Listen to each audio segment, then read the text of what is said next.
Praise the lord. అందరూ బాగున్నారా?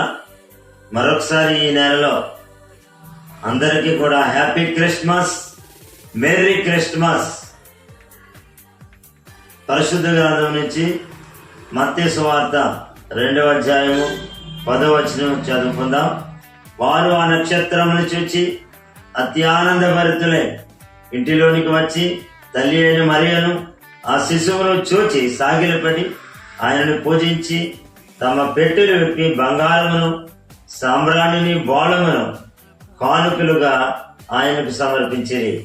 ప్రభునందు ప్రియమైనటువంటి వారులారా, ఈ లోకములో మరి ఈ లోకమంతా కూడా ప్రజలు పాపములో ఉన్నప్పుడు, చీకటిలో ఉన్నప్పుడు, ఎక్కడికి వెళ్ళాలో తెలియక అగమ్య గోచరంలో మానవులు ఉన్నప్పుడు ఈ యొక్క మానవులను వెలిగించడానికి యేసయ్య ఈ భూమి మీద నరావతారిగా జన్మించినట్లుగా గ్రంథాలు తెలియజేస్తున్నాయి. ఆయన వట్టిగా ఈ భూలోకానికి రాలేదు. ఆయన వచ్చే ముందు ఎంతో మంది ప్రవక్తలు, యెషయా ప్రవక్త, మీకా ప్రవక్త, అనేక మంది ప్రవక్తలు వారు ప్రవచనాలు చెప్పినట్లుగా మనం చూస్తూ ఉంటున్నాం. యెషయా 7:14 అంటాడు, ఇదిగో కన్యక గర్భవతి కుమారుని ఆయనకి ఇమ్మానుయేలుని పేరు పెట్టిదిరని ప్రవక్త ప్రవచించినట్లుగా మనం చూస్తున్నాం. ఇలా లేఖనాధారాలుగా ఈ భూలోకంలోనికి ఆయన జన్మించాడు. అందుకే ఆయన నిజమైన దేవుడు.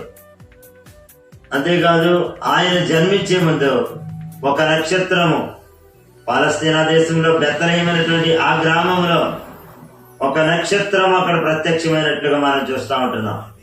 ఆ నక్షత్రమును జ్ఞానులు చూచారంట. వారు నక్షత్రము చూచి అత్యానందభరితులై ఆ నక్షత్రమును చూడగానే వారు ఎంతో ఆనందభరితులయ్యారు.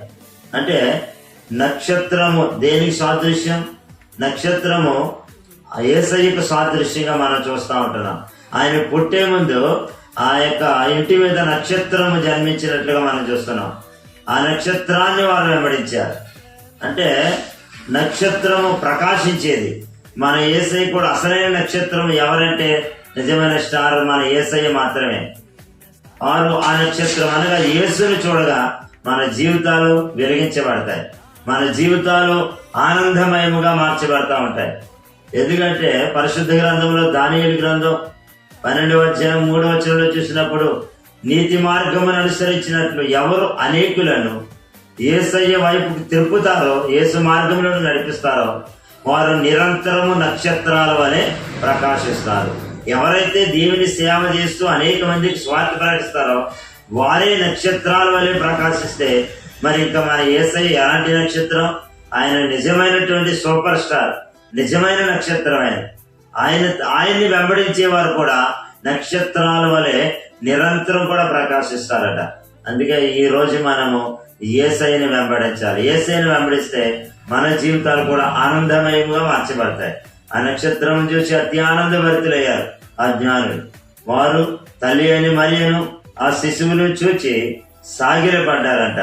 యేసు ప్రభువును చూసి సాగిలపడి ఆయనను పూజించి తమ పెట్టెలు విప్పి బంగారము, సాంబ్రాణి, బోళమును కానుకలుగా సమర్పించారు. ఇక్కడ కానుకలు చాలా విలువైన కానుకలు సమర్పించారు. బోళము, బంగారము, సాంబ్రాణి ఇవి రకరకాలుగా భక్తులు వర్ణిస్తూ ఉంటారు. నేను వాటిని వర్ణించట్లేదు, కానీ ఈ యొక్క 3 కానుకలు విలువైన కానుకలు యేసు ప్రభు వారికి సమర్పించి వారు ధన్యులుగా మార్చబడ్డారు, చరిత్రలో నిలిచిపోయారు. నిన్ను కూడా ప్రభు చరిత్రలో నిలిచిపోయినట్లుగా నిన్ను ఆశీర్వదించాలంటే 3 కానుకలను సమర్పించాలి. ఏంటి? వెండా, బంగారమా, లేకపోతే నీ ఆస్తి, ఐశ్వర్యం ఇవేమీ కాదు. దేవుడు కోరుకునేది ఇవి కాదు. కానీ మనిషిలో 3 భాగాలు ఉన్నాయి.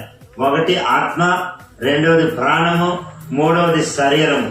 ఈ 3 కూడా మనం సమర్పించగలిగితే బంగారం చాలా విలువైనది, అలాగే మన ఆత్మ కూడా చాలా విలువైనది. ప్రభు నేను కోరేది బంగారము లేకపోతే 10 ఎకరాలు కాదు. బంగారం లాంటి నీ హృదయాన్ని లేకపోతే నీ ఆత్మను ప్రభుకి నువ్వు కానుకగా ఇవ్వగలిగినట్లయితే నిన్ను ప్రభు చాలా గొప్పగా ఆశీర్వదిస్తారు. చాలా మంది హృదయాన్ని దేవునికి ఇవ్వరు. హృదయం ఎక్కడెక్కడో సమర్పిస్తూ ఉంటారు, ఎటో ఎవరెవరికో అప్పగిస్తూ ఉంటారు. నోనో కొంతమంది హృదయం ధనానికి, లోక శరీరాశ, నేత్రాశ, ఇలా లోకానికి అప్పగిస్తూ ఉంటారు. నీ హృదయం అంతా కూడా దేవునికి సమర్పించేయాలి.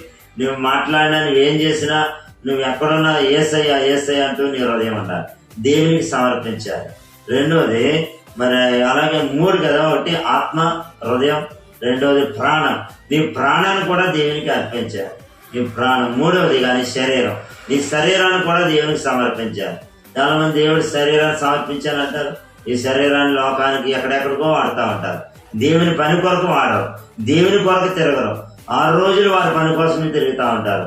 కానీ మన శరీరాన్ని కూడా దేవునికి అప్పగించి ఎక్కువ రోజుల వారంలో దేవుని పని కొరకు తిరిగితే మన ఆత్మ, ప్రాణ, శరీరం 3 కూడా ఆయన కానుకలుగా ఎప్పుడైతే సమర్పిస్తామో ఆ ప్రభు అంట ఈ భూలోకములని ఉన్నతముగా నిన్ను ఆశీర్వదిస్తాడో, నీ బిడ్డలను ఆశీర్వదిస్తాడో, మంచి ఆరోగ్యాలతో నింపుతాడు.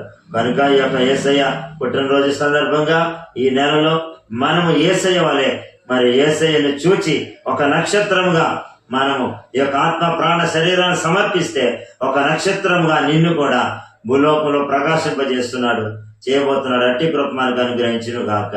ఆమేన్. ప్రార్థన. పరిశుద్ధాత్మ దేవుడా నీకు వందనాలు.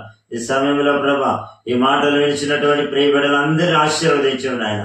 వారు ఎక్కడ ఏ దేశంలో ఉన్నా ఇదిగో నాయన మా దేశంలో ఎక్కడ ఏ రాష్ట్రాల్లో ఏ జిల్లాలో ఎక్కడ ఉద్యోగాలు సేవలు చేస్తున్నారు, వ్యాపారం చేస్తున్నారు, దీవించండి. బయట దేశంలో ఉన్న సంఘాలను దీవించింది, ఆశీర్వదించండి. ఆయుర ఆరోగ్యాలు ఇవ్వండి అయ్యా. ఫలింపు, అభివృద్ధి, ఆరోగ్యం దయచేయండి ప్రభు నాయన.